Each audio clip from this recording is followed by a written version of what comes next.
Hello കൂട്ടുകാരെ, മഴ തോരും മുൻപേ ഇന്നത്തെ എപ്പിസോഡ് നോക്കാം. അങ്ങനെ ശരണ്യ പരാതി പറയണം അമ്മയുടെ അടുത്ത്. അയ്യോ എന്താ ആയാലും ചേച്ചി പെട്ടെന്ന് ഫോൺ വെച്ച് എനിക്ക് ഒത്തിരി കാര്യങ്ങൾ സംസാരിക്കാനുണ്ടായിരുന്നു എന്ന്. അപ്പോൾ അമ്മ അവളെ ആശ്വസിപ്പിക്കണം. ആ കൊച്ചിന് അവിടെ ഒത്തിരി പണി കാണില്ലേ മോളെ, നിന്നോട് സംസാരിച്ചാൽ മാത്രം മതിയോ, അതൊക്കെ കഴിഞ്ഞിട്ട് അവൾ വിളിക്കാമെന്നാണല്ലോ പറഞ്ഞിട്ടുള്ളത്, നീ ഇപ്പം ഇരുന്ന് പഠിക്കും എന്ന് പറയുകയാണ്. നിൻ്റെ ഭക്ഷണ കാര്യങ്ങളൊക്കെ നന്നായി ശ്രദ്ധിക്കാനാണ് അലീന എന്നോട് പറഞ്ഞിട്ടുള്ളത്, അതുകൊണ്ട് നീ നല്ല കുട്ടിയായിരുന്നു, പഠിച്ചതിന് ശേഷം നീ ഭക്ഷണമൊക്കെ കഴിക്കുക എന്ന് പറഞ്ഞ് ശരണ്യയെ ആശ്വസിപ്പിക്കുകയാണ് ശരണ്യയുടെ അമ്മ. ഇതേ സമയം നമ്മുടെ ബാലചന്ദ്രനെ കാത്തിട്ട് സ്റ്റാൻലി ഹോട്ടലിലെ 112-ാം മുറിയിൽ കാത്തു നിൽക്കുന്നുണ്ട്. അങ്ങനെ ബാലചന്ദ്രൻ ഹോട്ടലിലോട്ട് വരികയാണ്. അങ്ങനെ ഡോർ നോക്ക് ചെയ്തപ്പോൾ സ്റ്റാൻലി തന്നെയാണ് തുറക്കുന്നത്. സ്റ്റാൻലി പറയും, hello mister Balachandran Menon, come in എന്ന് പറഞ്ഞ് ബാലചന്ദ്രനെ അകത്തോട്ട് വിളിക്കുകയാണ്. അങ്ങനെ ബാലൻ ചോദിക്കുകയാണ്, സ്റ്റാൻലി എപ്പോഴാണ് അവിടെ നിന്ന് പോകുന്നത് എന്ന്.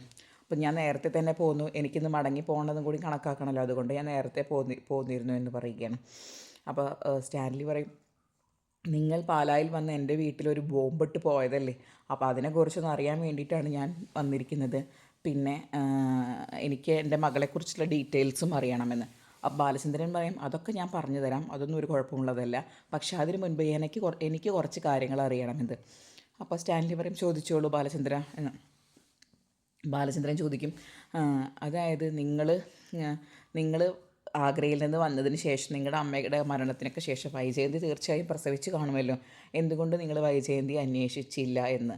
അപ്പോൾ സ്റ്റാൻലി പറയും, ഞാൻ 2 തവണ വന്നു, ആദ്യത്തെ തവണ വന്നപ്പോൾ അവർക്ക് വൈജയന്തിയുടെ വീട്ടിൽ വന്നപ്പോൾ അവർക്ക് അറിയില്ല എന്ന് പറഞ്ഞ് എന്നെ ഒഴിവാക്കി. 2ാമത്തെ തവണയും ഞാൻ വന്നപ്പോൾ അവരെന്നെ കളിയാക്കിയിട്ടും അധിക്ഷേപിച്ചിട്ടും അവരെന്നെ വിട്ടു. പിന്നെ അത് കഴിഞ്ഞതിന് ശേഷമാണ് എനിക്ക് ആക്സിഡൻറ്റ് ഉണ്ടായത്. ആ ആക്സിഡൻറ്റ് കഴിഞ്ഞതിന് ശേഷം 3 മാസം ഞാൻ കോമയിൽ കിടന്നു. പിന്നെ അതിൻ്റെ ശേഷം ആയുർവേദ ട്രീറ്റ്മെൻറ്റും ഒക്കെ കഴിഞ്ഞതിന് ശേഷമാണ് പിന്നെ എനിക്ക് വരാൻ പറ്റിയത്. പക്ഷേ ആ ആക്സിഡൻറ്റ് പോലും അവർ സൃഷ്ടിച്ചതായിരുന്നു. അവരെന്നെ കൊല്ലാൻ വേണ്ടിയിട്ടാണ് നോക്കിയത്. എൻ്റെ ബൈക്കിൽ റോങ് സൈഡിൽ വന്ന ഒരു ജീപ്പ് ഇടിക്കുകയായിരുന്നു. എന്നെ കൊല്ലാൻ വേണ്ടിയിട്ടാണ് ഉദ്ദേശിച്ചെങ്കിലും അന്ന് എൻ്റെ കൂടെ ഉണ്ടായിരുന്ന എൻ്റെ കസിൻ ജോർജാണ് മരിച്ചത്. പിന്നെ അപ്പോൾ ബാലചന്ദ്രൻ ചോദിക്കും, അപ്പോൾ നിങ്ങൾക്ക് അങ്ങനെ ഒരു സംശയം ഉണ്ടായിരുന്നില്ല, അവരാണ് നിങ്ങളെ കൊല്ലാൻ നോക്കിയെന്ന സംശയം ഉണ്ടായിരുന്നെങ്കിൽ പിന്നെ എന്തുകൊണ്ട് നിങ്ങൾ കേസ് അന്വേഷിക്കാനൊന്നും കേസിൻ്റെ കാര്യത്തിലൊന്നും പോയില്ല എന്ന്. അപ്പോൾ സ്റ്റാൻലി പറയും, 3 മാസത്തിന് ശേഷം ഞാൻ ഉണർന്നതിന് ശേഷമാണ് ഞാൻ പോലീസിന് മൊഴി കൊടുക്കുന്നത്, അപ്പോഴേക്കും അവർക്ക് സമയം ഇഷ്ടം പോലെ കിട്ടി അതെല്ലാം തേച്ച് മാച്ച് കളയാൻ. ആ ബാലചന്ദ്രൻ ചോദിക്കും, ആരാണ് ഇത് ചെയ്തതെന്നാണ് നിങ്ങളുടെ വിശ്വാസം എന്ന് ചോദിക്കുകയാണ്. അപ്പോൾ സ്റ്റാൻലി പറയും, ശിവശങ്കര മേനോനും രാജീവ് മേനോനും, അവരാണ് അത് ചെയ്തത് എന്നാണ് ഞാൻ അറിഞ്ഞിട്ടുള്ളത് എന്ന്. പിന്നെ അത് കഴിഞ്ഞ് പിന്നെ കുറേ കാലത്തേക്ക് ഞാൻ വൈജയെക്കുറിച്ച് അന്വേഷിച്ചാലും എനിക്ക് വിവരങ്ങളൊന്നും കിട്ടിയില്ല. പിന്നെ വർഷങ്ങൾക്ക് ശേഷം ഞാൻ വിവാഹം കഴിച്ചു, എനിക്ക് കുട്ടികളായി, എൻ്റെ കടമകൾ എന്നെല്ലാം നിറവേറ്റി എന്നുള്ള രീതിയിൽ തന്നെയാണ്. പിന്നെ എൻ്റെ വീട്ടുകാർക്കും താല്പര്യമുണ്ടായിരുന്നില്ല, വൈജയുടെ വീട്ടുകാർക്കും താല്പര്യമുണ്ടായിരുന്നില്ല. അവർ മാക്സിമം അവളെ എന്നിൽ നിന്ന് അകറ്റാനാണ് അന്ന് ശ്രമിച്ചത് എന്ന് പറയുകയാണ്. അപ്പോൾ ബാലചന്ദ്രൻ പറയും, എന്നാലും നിങ്ങളും പുനലൂരുള്ള നിങ്ങളും പാലായിലുള്ള വൈജയും അന്നും 3 മണിക്കൂർ ദൂരമുള്ളൂ, ഇന്നും 3 മണിക്കൂർ തന്നെ ദൂരമുള്ളൂ. എന്നാലും നിങ്ങളൊരു പുരുഷനല്ലേ സ്റ്റാൻലി, അതും ഒരു പട്ടാളക്കാരൻ, വാശിയും വീറും ഒക്കെ ഉള്ളൊരു ആളല്ലേ നിങ്ങൾ, എന്തുകൊണ്ട് നിങ്ങൾ വന്ന് വൈജയെ അന്വേഷിച്ച് കണ്ടുപിടിച്ചില്ല എന്ന്. അപ്പോൾ സ്റ്റാൻലി പറയും, കുറച്ച് കാലത്തിന് ശേഷം വൈജയുടെ വിവാഹം കഴിഞ്ഞെന്ന് പറഞ്ഞ് വിവാഹ ഫോട്ടോ പത്രത്തിൽ വന്നിട്ടുണ്ടായിരുന്നെന്ന് എൻ്റെ കസിൻ പറഞ്ഞു. അപ്പോൾ പിന്നെ എനിക്ക് മനസ്സിലായി അവളെല്ലാം മറന്ന് എന്നെ ഉപേക്ഷിച്ചതാണെന്ന് എനിക്ക് തോന്നിയപ്പോൾ പിന്നെ അതുകൊണ്ടാണ് പിന്നെ ഞാൻ അന്വേഷിക്കായിരുന്നത് എന്ന്. അല്ല ബാലചന്ദ്രൻ, ഇതൊക്കെ ഓക്കെ, പക്ഷെ നിങ്ങൾക്ക് എങ്ങനെയാണ് എൻ്റെ മകളെ മനസ്സിലായത്? വൈജയ്ക്ക് പോലും മനസ്സിലാക്കാതെ എൻ്റെ മകളെ നിങ്ങൾക്ക് എങ്ങനെയാണ് മനസ്സിലായതെന്ന് ചോദിക്കണം. അപ്പോഴാണ് നമ്മുടെ ബാലചന്ദ്രൻ കഥ മുഴുവൻ പറയുന്നത്. അതായത് നെയ്യാറ്റിൻകരയിലുള്ള ഒരു സ്വകാര്യ ആശുപത്രിയിലാണ് വൈജ പ്രസവിച്ചത്. ഡോക്ടറുടെ അറിവോട് കൂടിയിട്ട് തന്നെയാണ് ഡോക്ടർ വൈജയെ കുട്ടിയെ അവിടെ നിന്ന് മാറ്റിയത്. കുട്ടി മരിച്ചു എന്നാണ് അവളുടെ അടുത്ത് പറഞ്ഞത്. ഒരു കോംപ്ലിക്കേറ്റഡ് ഡെലിവറി ആയതുകൊണ്ടും ഡോക്ടർമാരൊക്കെ അത് പറഞ്ഞതുകൊണ്ടും അവൾ അതൊന്ന് വിശ്വസിച്ചു എന്ന് പറയുകയാണ്. അപ്പോൾ സ്റ്റാൻലി ചോദിക്കും, അത് ഇന്നും ഡോക്ടർമാർ വിചാരിച്ച് നടക്കാത്തതായിട്ടൊന്നുമില്ലല്ലോ എന്ന് പറയുകയാണ്. ഇപ്പോൾ ബാലചന്ദ്രൻ പറയും, അതെ. പിന്നെ കുഞ്ഞിരാമ മേനോനും ശങ്കുണ്ണി മേനോനും കൂടിയിട്ട് ആ കുട്ടിയെ കഴക്കൂട്ടത്തുള്ള ഒരു ഓർഫനേജിൽ ഏൽപ്പിച്ചു. ബ്രിജിത്താമ്മ എന്ന് പറഞ്ഞ സ്ത്രീയായിരുന്നു അത് നടത്തിയിരുന്നത്. അങ്ങനെ 10-22 വർഷക്കാലം നീണ്ടുപോയി അത്. അതിനിടയ്ക്ക് വൈജയെ ഞാൻ വിവാഹം കഴിച്ചു. വൈജയെ എനിക്ക് വളരെ ഇഷ്ടമായിരുന്നു. ചെറുപ്പം മുതലേ എൻ്റെ മുൻപിൽ വളർന്നവളാണ് അവൾ. പക്ഷേ വൈജയ്ക്ക് ഒരു പ്രണയലേഖനം കൊടുത്തതിന് ആ വീട്ടിൽ വിളിച്ചിരുത്തി എൻ്റെ കരണത്തടിച്ച ആളാണ് കുഞ്ഞിരാമ മേനോൻ. അപ്പോഴേ ഞാൻ വിചാരിച്ചിട്ടുണ്ട് വിവാഹം കഴിക്കുമെങ്കിൽ വൈജയെ വിവാഹം കഴിക്കുകയുള്ളൂ.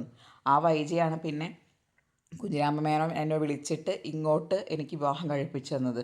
പക്ഷേ അവൾ ഇങ്ങനെ ഏതു രൂപത്തിലാണ് ഇങ്ങനെയാണ് വന്നുള്ളത് എന്ന് എനിക്കറിയില്ലായിരുന്നല്ലോ. മിസ്റ്റർ സ്റ്റാൻലിക്ക് മാത്രമല്ല അത് അറിയുമായിരുന്നുള്ളൂ എന്ന് പറയുകയാണ്. സ്റ്റാൻലിക്ക് അതിനൊന്നും ഉത്തരമില്ല. അങ്ങനെ ഞങ്ങൾ വിവാഹം കഴിച്ച് ഞങ്ങളുടെ ജീവിതമായിട്ട് പോയി. അങ്ങനെ 22.5 വർഷക്കാലം ഏകദേശം അലീന ആ ഓർഫനേജിൽ അനാഥയായിട്ട് വളർന്നു. പിന്നെ ആ ബ്രിജിത്താമ്മയ്ക്ക് കരൾ രോഗബാധിതയായപ്പോൾ ആ ഓർഫനേജിലെ കുട്ടികളെല്ലാം പല ഓർഫനേജുകളിലേക്ക് മാറ്റി. ആ സമയത്താണ് ബ്രിജിത്താമ്മ കുഞ്ഞിരാമ മേനോനോട് വിളിച്ച് ചോദിച്ച് എന്താണ് അലീനയെ ചെയ്യേണ്ടതെന്ന്. അങ്ങനെ അലീനയെ കാണാൻ കുഞ്ഞിരാമ മേനോൻ ഓർഫനേജിൽ പോകും. അവിടെ ചെന്നപ്പോൾ അവളോട് അലിവ് തോന്നിയ കുഞ്ഞിരാമ മേനോൻ വീട്ടിൽ കാലൊടിഞ്ഞ് കിടക്കുന്ന ഭാര്യയെ നോക്കാൻ വേണ്ടി അവളെ കൊണ്ടുവരാൻ തീരുമാനിക്കും. അങ്ങനെ ഞാനും ശിവശങ്കര മേനോൻ്റെ മകൻ മനുശങ്കറും കൂടി ചേർന്നിട്ടാണ് അവളെ കഴക്കൂട്ടത്ത് നിന്ന് വിളിച്ച് കുഞ്ഞിരാമ മേനോൻ്റെ വീട്ടിൽ കൊടുന്നാക്കിയത്. കുഞ്ഞിരാമ മേനോന് എന്തെങ്കിലും പാപപരിഹാരം ചെയ്യണമല്ലോ.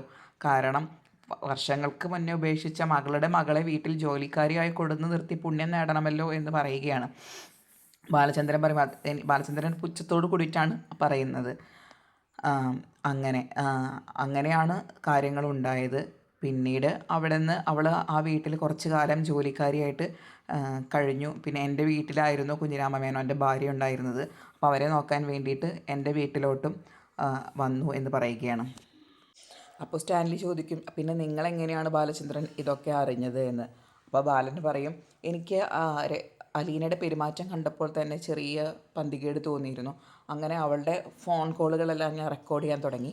അവളുടെ കൂടെ ഓർഫനേജിലുണ്ടായിരുന്ന ഒരു അന്തേവാസി ഒരു കുട്ടിക്ക് ഇതെല്ലാം അറിയായിരുന്നു. അവർ തമ്മിൽ ഫോണിൽ സംസാരിക്കുന്നത് എനിക്ക് റെക്കോർഡായിട്ട് കിട്ടി. അങ്ങനെയാണ് ഞാൻ അവളോട് മനസ്സിലാക്കിയത് എന്ന് പറയുകയാണ്. അപ്പോഴേക്കും നമ്മുടെ ബാലൻ്റെ ഫോണിലോട്ട് കോള് വരും. അത് നമ്മുടെ ഗോവർദ്ധനാണ്. അപ്പോൾ ഗോവർദ്ധനൻ വീട്ടിലെത്തിയിരിക്കുകയാണ്. വീട്ടിലെത്തിയപ്പോൾ ബാലൻ പെട്ടെന്ന് വരാൻ പറഞ്ഞപ്പോൾ ഗോവർദ്ധനൻ നേരെ വീട്ടിലോട്ടാണ് വന്നത്. അപ്പോൾ വീട്ടിൽ വന്നപ്പോൾ ആണ് മനസ്സിലായത് ബാലേട്ടൻ അവിടെ നിന്ന് പോയിട്ടുണ്ടെന്ന്. അപ്പോൾ ഗോവർദ്ധനൻ വിളിച്ചു ചോദിക്കും, എന്താ ബാലേട്ടൻ ഞാൻ ചെയ്യേണ്ടത്? അപ്പോൾ ബാലൻ പറയും, നീ പെട്ടെന്ന് ഇന്ന ഹോട്ടലിലോട്ട് വായോ, ഞാനിവിടെ വെയിറ്റ് ചെയ്യുന്നുണ്ട് എന്ന്. അപ്പോൾ അലീന ചോദിക്കും, അച്ഛൻ്റെ ബാഗ് കൊണ്ടുപോയിട്ടില്ല, അച്ഛൻ ഈ ബാഗും കൂടി തരട്ടെ എന്ന് പറയാണ്. എന്ന് പറയുക. അപ്പോൾ ഗോവർദ്ധനൻ പറയും, ശരി ഞാൻ കൊണ്ടുപോവുകയാണ് എന്ന് പറയാം. അങ്ങനെ ഗോവർദ്ധനൻ അവിടെ നിന്ന് ഇറങ്ങാൻ നിൽക്കുമ്പോൾ അലീന ചോദിക്കുക, എന്താ ഗോവർദ്ധനങ്ങൾ ഒരു ടെൻഷൻ പോലെയെന്ന്. അപ്പോൾ ഗോവർദ്ധനൻ പറയും, അത് ബാലേട്ടൻ ഞാൻ ലേറ്റായ കാരണം എനിക്കൊരു ടെൻഷൻ, ഇനി ബാലേട്ടൻ്റെ കയ്യിൽ നിന്ന് വഴക്കെങ്ങാനും കേട്ടാലോ എന്ന് പേടിച്ചില്ല, ടെൻഷനാണെന്ന് പറഞ്ഞ് ഗോവർദ്ധനൻ അവിടെ നിന്ന് പെട്ടെന്ന് തന്നെ തടി തപ്പുകയാണ്. ഇതേ സമയം സ്റ്റാൻലി ചോദിക്കും, ആരാണ് ബാലചന്ദ്രൻ വിളിച്ചത് എന്ന്. അപ്പോൾ ബാലൻ പറയും, അതെൻ്റെ അളിയനാണ് ഗോവർദ്ധനൻ, അദ്ദേഹത്തിന് നിങ്ങൾ ആരാണെന്നും അലീന ആരാണെന്നും അറിയാം. അപ്പോൾ അവൻ വീട്ടിൽ പോയിട്ടുണ്ട്, അവിടെ നിന്ന് വരേണ്ട കാര്യം എന്നോട് വിളിച്ച് ചോദിക്കുകയാണെന്ന് പറയുകയാണ്. അങ്ങനെ അവർ രണ്ടുപേരും കൂടി സംസാരിച്ചത് കാണിച്ചുകൊണ്ടാണ് ഇന്നത്തെ എപ്പിസോഡ് അവസാനിക്കുന്നത്. ഇനി നാളത്തെ എപ്പിസോഡിൽ അലീനയെ കാണണമെന്ന ആവശ്യവുമായിട്ട് സ്റ്റാൻലി സംസാരിക്കുന്നതാണ് കാണിക്കുന്നത്.